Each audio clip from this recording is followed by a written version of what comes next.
check this out. So this is a question from Marv. He asked, anyone measure the new 12S from RSL? I would like to see an in-room frequency response before buying. And I have.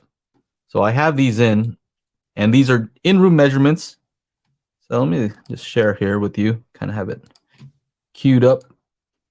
And here they are. So there are different ways to measure a sub.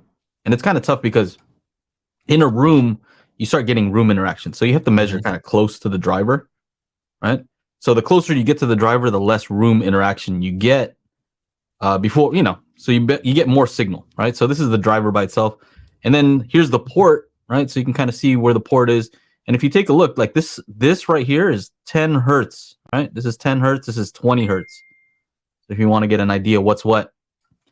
So there's different ways, like you can kind of average these two, and then you can just say, okay, what is about the average that you'd get from both of them? Another way is to kind of measure in between. So like to turn it on its side. Where was the port? Oh, the port's on the back.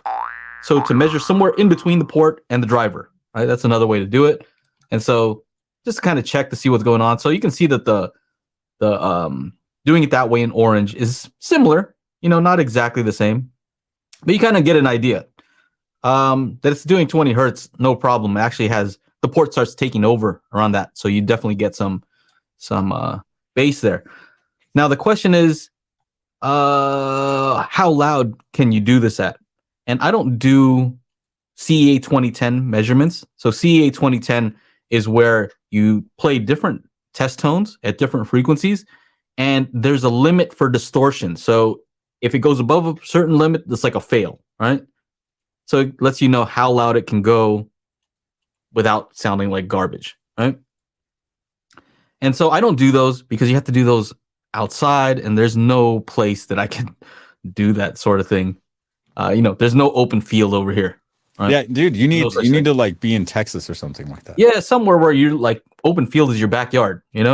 Over here, open field is a park where there's a bunch of kids playing and a bunch of other people, and it's not going to be quiet. And if I try to play some sub stuff, some subwoofer content, somebody's going to be complaining, right? Mm-hmm.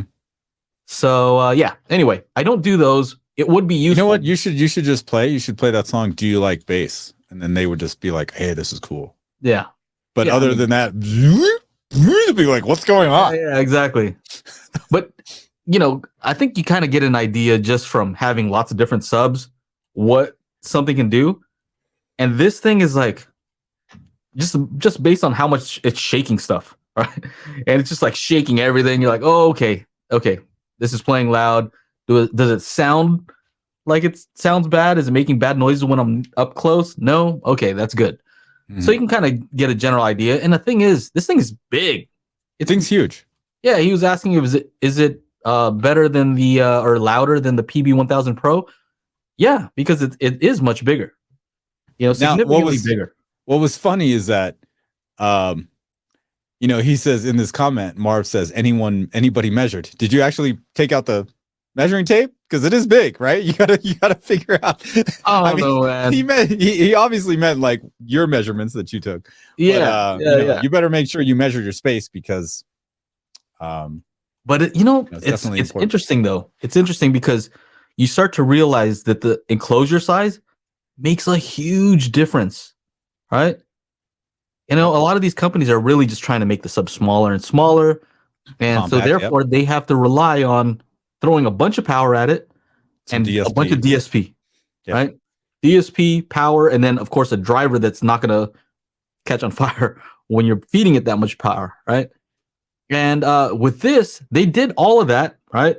It went with power, crazy driver, and then also a large enclosure. So you add all those up and you get really good performance. So yeah, it's not a subwoofer design is not a mystery though. I mean, to me, our audio guys have known what to do for, you get the specs, you throw it into a designer, it tells you the optimal box size, and you can either go smaller and then you're gonna have to do some stuff to try to accommodate, or you can go larger and you're good to go. So anyway, I'm excited to actually just try it out. I don't know, man. I like that sub a lot. I just like the looks and all the stuff on it and the price. I think, what is it? You see the price. Hold on a second. RSL 12S.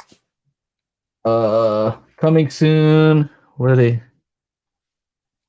I don't know. I remember it being like $700-800. They're saying that we should have a pinata, a YPOW pinata at CES, filled with spatial audio discs inside.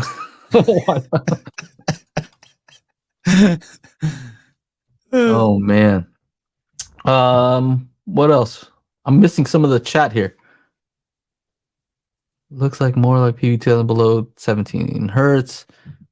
Yeah, I mean, I was playing 12 hertz and 10 hertz through it, and I couldn't really hear too much, but like I had my hand on it. I had this laptop on it, and the whole thing was just shaking. Like, So yeah. Yeah, Fred says smaller is better for most home use. Ridiculous subs won't work for a lot of normal folks. This is true. Jonesy, we appreciate you, man.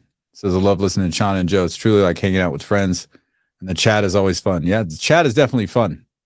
$7.99 was the resale price. Is that what it was, Joe? For the RSL 12S? The release price $7.99. I mean, release price. Oh, whatever. I mean, that's already a crazy price. The performance is awesome on this, and I think it's because they do, the direct sale, right? Kind of like monolith. Yeah. You just send it directly to you. There's no middleman, so they pass on the savings, I guess. After every Monday podcast, we have an after show. If you're interested in joining us, go to patreon.com/Daily HiFi.